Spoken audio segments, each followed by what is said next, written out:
Legenda Kutukan Kudungga, Raja Kutai Martadipura, kerajaan tertua di Nusantara. Pada zaman dahulu kala, ada seorang raja yang sangat dihormati dan disegani, namanya adalah Raja Kudungga. Dia juga dikenal dengan gelar Maharaja Kudungga Anumerta Dowawarman, dan dia adalah pendiri dari kerajaan Kutai Martapura, atau pada saat itu hanya dikenal dengan Martapura. Pada masa pemerintahannya, sekitar tahun 400 Masehi, Kutai Martapura masih dalam tahap pembentukan sistem pemerintahan yang teratur dan sistematis. Tidak ada informasi yang jelas mengenai arti dari nama Martapura dalam konteks ini. Namun, dalam bahasa Sanskerta, Marta berarti manusia atau makhluk hidup dan Pura berarti kota. Jadi, Martapura bisa diartikan sebagai kota manusia atau kota makhluk hidup. Namun, ini hanyalah interpretasi dan mungkin tidak mencerminkan arti sebenarnya dari nama tersebut dalam konteks sejarah dan budaya kerajaan Kutai Martapura. Raja Kudungga diyakini berasal dari Indonesia karena namanya tidak memiliki unsur India. Nama Kudungga memiliki kemiripan dengan nama Bugis, yakni Kadungga. Menurut beberapa sumber, Kudungga adalah seorang pembesar dari kerajaan Champa yang terletak di Kamboja. Namun, ada juga penelitian yang menyebut bahwa Kudungga berasal dari suku Dayak. Oleh karena itu, asal-usul Kudungga masih menjadi subjek penelitian dan debat di kalangan sejarawan. Raja Kudungga, pemimpin agung kerajaan Kutai Martapura, adalah sosok yang memancarkan kebijaksanaan dan kearifan. Dia adalah pemimpin yang tidak hanya memerintah, tetapi juga membimbing, menginspirasi, dan menunjukkan jalan bagi rakyatnya. Kudungga dikenal karena kebijaksanaannya yang mendalam dan pemahaman intuitif tentang dunia dan manusia. Dia adalah seorang pemimpin yang memahami bahwa kekuatan sejati berasal dari pengetahuan dan pemahaman, bukan dari kekuatan fisik atau kekayaan. Dia adalah seorang pemimpin yang bijaksana, yang tahu bahwa keadilan dan kebenaran adalah fondasi dari setiap masyarakat yang kuat dan sejahtera. Dia memimpin kerajaannya dengan keadilan dan ketegasan, menegakkan hukum dan peraturan dengan tegas namun adil. Dia tidak membiarkan siapapun, bahkan para pejabat kerajaan sekalipun, melakukan perbuatan tercela. Dia adalah seorang pemimpin yang berani mengambil tindakan ketika diperlukan, tetapi selalu dengan pertimbangan dan kebijaksanaan.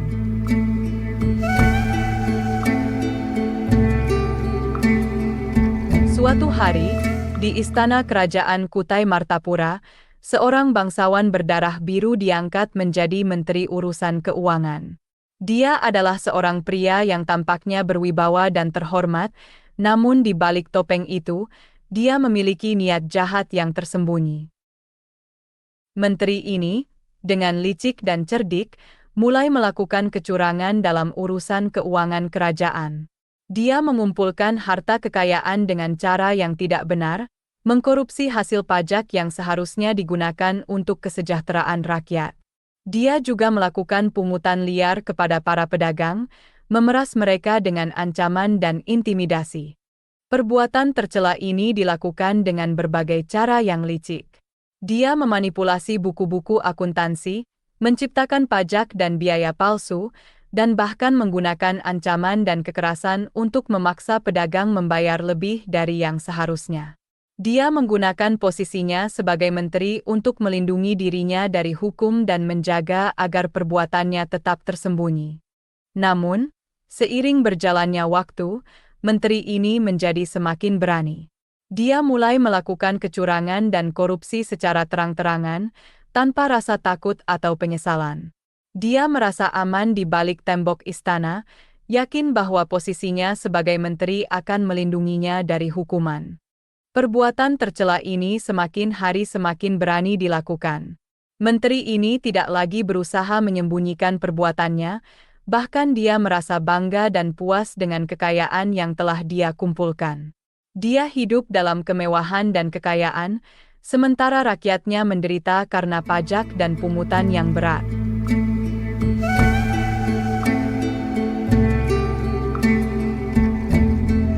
Ketika berita tentang kelakuan menteri itu mencapai telinga Raja Kudungga, amarahnya meledak seperti gunung berapi. Dia merasa dikhianati oleh orang yang dia percayai dan angkat menjadi menteri. Rasa keadilan dan kebijaksanaannya terguncang, dan dia memutuskan untuk bertindak. Dengan wajah yang tegang dan mata yang menyala-nyala, Raja Kudungga memanggil menteri itu ke hadapannya. Di depan seluruh istana, dia menuntut menteri itu untuk mempertanggungjawabkan perbuatannya. Dia menitahkan agar hasil korupsi itu dikembalikan ke kas kerajaan dan hasil pungutan liar dikembalikan kepada para pedagang yang telah menderita. Namun, menteri itu, dengan keangkuhan dan ketakutan yang bercampur aduk, memilih untuk tidak menuruti titah raja. Dia merasa bahwa dia sudah terlalu jauh untuk mundur, dan dia memutuskan untuk melarikan diri daripada menghadapi hukuman. Diam-diam, saat tengah malam, ketika seluruh kerajaan sedang terlelap dalam tidur, menteri itu bersama keluarga dan pengikutnya memasukkan harta hasil korupsi itu ke dalam sebuah kapal layar besar. Mereka meninggalkan Muara Kaman, pusat pemerintahan kerajaan Kutai Martapura, dengan harapan bisa melarikan diri dari amarah raja dan memulai hidup baru di tempat lain.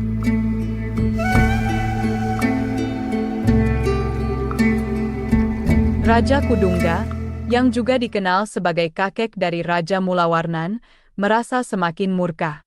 Amarahnya bukan hanya karena pengkhianatan menteri itu, tetapi juga karena dia merasa dihina dan direndahkan. Dia adalah seorang raja yang memimpin dengan keadilan dan kebijaksanaan, dan dia tidak bisa menerima bahwa seseorang yang dia percayai dan angkat menjadi menteri telah menyalahgunakan kepercayaan itu.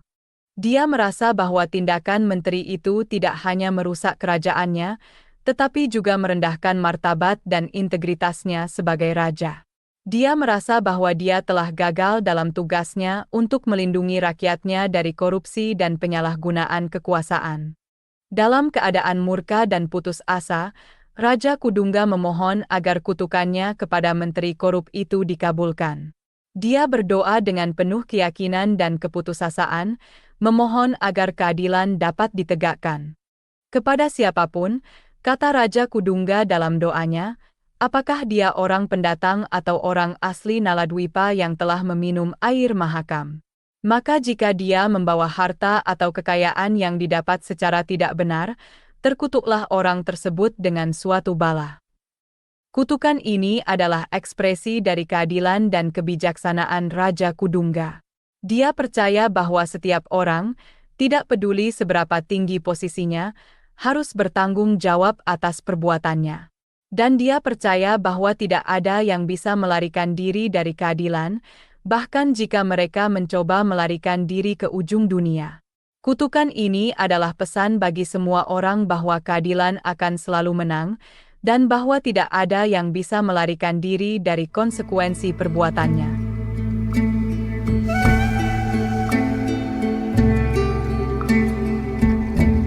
Ketika kata-kata kutukan Raja Kudungga selesai diucapkan, guntur mengelegar di langit. Suara gemuruh itu seolah menjadi penegasan bahwa kutukan itu telah diterima dan akan segera diwujudkan. Bersamaan dengan itu, perahu layar besar yang membawa menteri korup dan harta bendanya, yang hendak berlayar ke Jawadwipa, tiba-tiba dihantam badai dahsyat. Angin kencang berhembus, gelombang laut menjadi ganas, dan langit menjadi gelap gulita. Badai itu datang begitu tiba-tiba dan begitu dahsyat, seolah-olah alam semesta sendiri marah pada menteri itu dan ingin menghukumnya. Gelombang besar menelan kapal layar menteri itu, menyeretnya ke dasar lautan.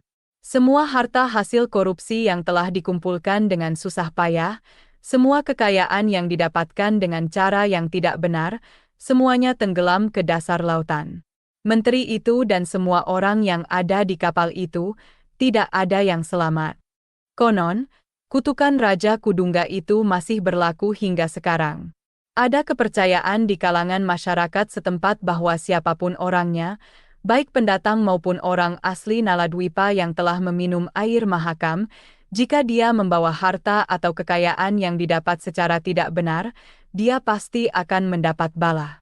Ini adalah pesan moral yang kuat tentang pentingnya kejujuran dan integritas, dan tentang konsekuensi dari perbuatan korupsi dan penyalahgunaan kekuasaan.